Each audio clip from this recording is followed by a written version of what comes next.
অনেকে এসে আমাকে জিজ্ঞেস করে, ভাইয়া আমি ছোট্ট করে একটা ব্যবসা শুরু করতে চাচ্ছি, আমি আসলে শুরুটা কিভাবে করবো? আমি কি অনলাইন বেসিকে ব্যবসা করবো নাকি অফলাইন বেসিকে ব্যবসা করবো? আজকের এই পর্বটা আপনাদের জন্য শুধুমাত্র অনলাইন বিজনেসের সম্ভাবনাময় সে বিষয় নিয়ে আমি কথা বলবো। কোভিড-19 পর থেকে এখন পর্যন্ত বাংলাদেশের ইন্টারনেটের ইউজারের সংখ্যা এত বেশি বৃদ্ধি পাচ্ছে যে যা আগামী 2-4-5 বছরের ভিতরে যে কোথায় গিয়ে দাঁড়াবে সেটা আপনি নিজেই আন্দাজ করতে পারবেন। এত বেশি মানুষ ইন্টারনেট ব্যবহার করা শুরু করছে এবং আপনারা যদি খেয়াল করেন কোভিড-19 আগে থেকে মানুষ অ্যান্ড্রয়েড ফোন ব্যবহারের ক্ষেত্রে যতটা সচেতন ছিল তার থেকে আমার মনে হয় এখন দ্বিগুণ আপনার অনলাইন ইউজারের সংখ্যা বেড়ে গেছে। সেই হিসাবটাও যদি আপনি মিলেন অনলাইন বিজনেসের একটা দারুণ সম্ভাবনা আছে। এরপরে আমরা আসি, আপনার কোভিড-19 সময় মানুষের একটা অবসর টাইম পাস করার কোনো ওয়ে পাচ্ছিল না, তখন কিন্তু মানুষ বাধ্য হয়েই কিন্তু অনলাইনে কেনাকাটা শুরু করছিল। অলরেডি বিভিন্ন শপিং মলগুলো বন্ধ হয়ে গেছিল, যার কারণে কিন্তু এই সিস্টেমটা ভালো ডেভেলপ করছে। এরপরে আসি আপনাদের পেমেন্ট সিস্টেমটা। আপনারা জানেন যে যারা একটু আমাদের থেকে আরেকটু বয়স্ক তারা অলরেডি জানেন যে নগদ, বিকাশ এবং যে অনলাইন পেমেন্ট যে এখন যে ব্যাংকিং যে সিস্টেমগুলো অনলাইন যে সহজ করা, এটা কিন্তু এর আগে ছিল না। এই জিনিসটা যখন সহজ হয়ে গেল, অর্থাৎ অনলাইন পেমেন্টটা যখন ইজি হয়ে গেল, মানুষের হাতের মুঠায় কিন্তু পেমেন্ট সিস্টেমটা চলে আসলো, অনলাইন ট্রানজাকশন শুরু হয়ে গেল, তখন কিন্তু অনলাইন বিজনেসের ক্ষেত্রে দারুণ একটা প্রভাব ফেললো এবং অনলাইন বিজনেসটা বাংলাদেশের প্রেক্ষাপটে অনেক বেশি ডেভেলপ করা শুরু করলো। ইদানিং আরও বেশি সমস্ত ব্যাংকগুলো আস্তে আস্তে কিন্তু অনলাইন ব্যাংকিংয়ে তাদের কার্যক্রম শুরু করে, যার ফলে কিন্তু আমাদের অনলাইন বিজনেসটা দারুণ একটা প্রভাব ফেলতেছে। এবং এই মুহূর্তে আমি মনে করি যে এই অনলাইন বিজনেসটা সামনের দিকে আরো ডেভেলপ করার জন্য ব্যাংকিং সিস্টেমটা বা অনলাইন সিস্টেমটা দারুণ একটা প্রভাব ফেলবে। এই জন্য আমি মনে করি যে অনলাইন বিজনেসটা এই মুহূর্তে শুরু করাটা সব থেকে বেটার একটা ডিসিশন।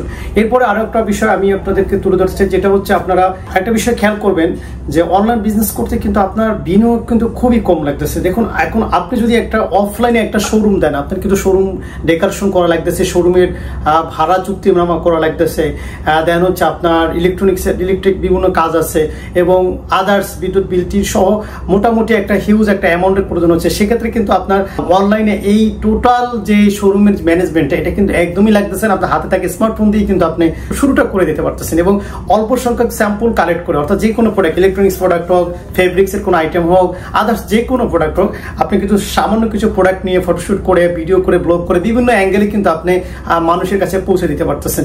আরও যারা নতুন নতুন উদ্যোক্তা, যারা যেমন আপনি যেই কাজটা ভালো করেন, যেমন আপনার হোমমেডের যে অনেকে ভালো কাজ করতে পারে, খাতা সেলাই করতে পারে, বিভিন্ন রকমের বিজনেস আছে, সেগুলো কিন্তু পুঁজি ছাড়াই, এক কথা বলতে গেলে একদম পুঁজি ছাড়াই কিন্তু অনলাইন বিজনেসে নামা যেতে পারে। তার পক্ষান্তরে কিন্তু অফলাইনে এটা কখনোই সম্ভব না। সো বিনিয়োগটা একটা বড় ফ্যাক্ট, যেটা কিন্তু একদম নতুন উদ্যোক্তার জন্য এই বিনিয়োগটা কিন্তু লাগে না বললেই চলে। তারপরে একটা লজিস্টিক সিস্টেম দেওয়া। আগে দেখেন, আমরা যখন এক প্রান্ত থেকে দেশের আরেক প্রান্তে একটা প্রোডাক্ট পৌঁছে দিতাম, প্রথমত আমার মনে আছে যখন ছোটবেলায় ঢাকা থেকে কোনো প্রোডাক্ট আসতে গাড়িতে করে চলে আসতো, ট্রান্সপোর্ট কিন্তু অ্যাভেলেবেল ছিল না। আমি আমার বরিশালের কথা বলতেছি। তো এই যে একটা বিশাল একটা লজিস্টিক সিস্টেমের গ্যাপ, এটা কিন্তু এখন নাই।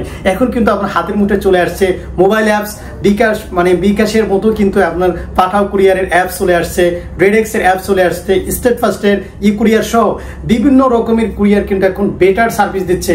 এবং মানুষ কিন্তু, আপনি ঘুরতে গেছেন, আপনি কক্সবাজারে গেছেন, সেখানে একটা প্রোডাক্ট প্রয়োজন, 3 দিন অবস্থান করতেছেন, অনলাইনে অর্ডার করতেছেন, আপনার কিন্তু চলে আসছে। ফুড পান্ডার যে অবদানগুলো আপনারা দেখতে পাচ্ছেন, মানে লজিস্টিক সিস্টেমটা এত বেশি ডেভেলপ হয়েছে। এই সময় আমার মনে হয় যারা আমাদের প্রজন্ম বা এখন জেনারেশন যারা আসতেছে তাদের জন্য একটা বিশাল অপরচুনিটি। এটা যদি আপনি ধরে রাখতে পারেন, আমার মনে হয় যে শুধু শুধু অফলাইনে ইনভেস্ট করার এখন কোনো মানেই হয় না।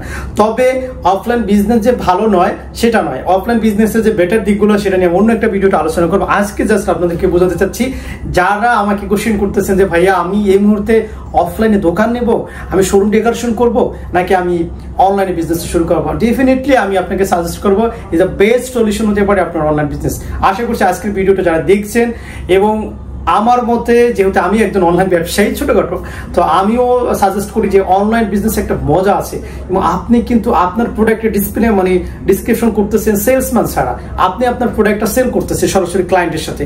আপনি ঘরে বসে ক্লায়েন্টের সাথে আপনি প্রোডাক্ট সম্পর্কে যতটা সলিউশন দিতে পারবেন, অন্য একটা সেলসম্যান কিন্তু আপনার অন্য একটা স্টাফ বা আপনার যে কর্মচারী সেটা কিন্তু আপনার কাস্টমারকে অত বেশি ভ্যালু আপনার তার লাইফে অ্যাড করতে পারবে না। সো এখানে একটা দারুণ সুযোগ আছে, আপনি সরাসরি B2C করেন অথবা B2B করেন, যেই সিস্টেমে আপনি ব্যবসা করেন, আপনার কিন্তু দারুণ একটা অপরচুনিটি থেকে যায় যে আপনি আপনার ক্লায়েন্টের সাথে সরাসরি তার প্রবলেম নিয়ে আপনি কথা বলতে পারতেছেন। এটা একটা দারুণ সুযোগ হতে পারে।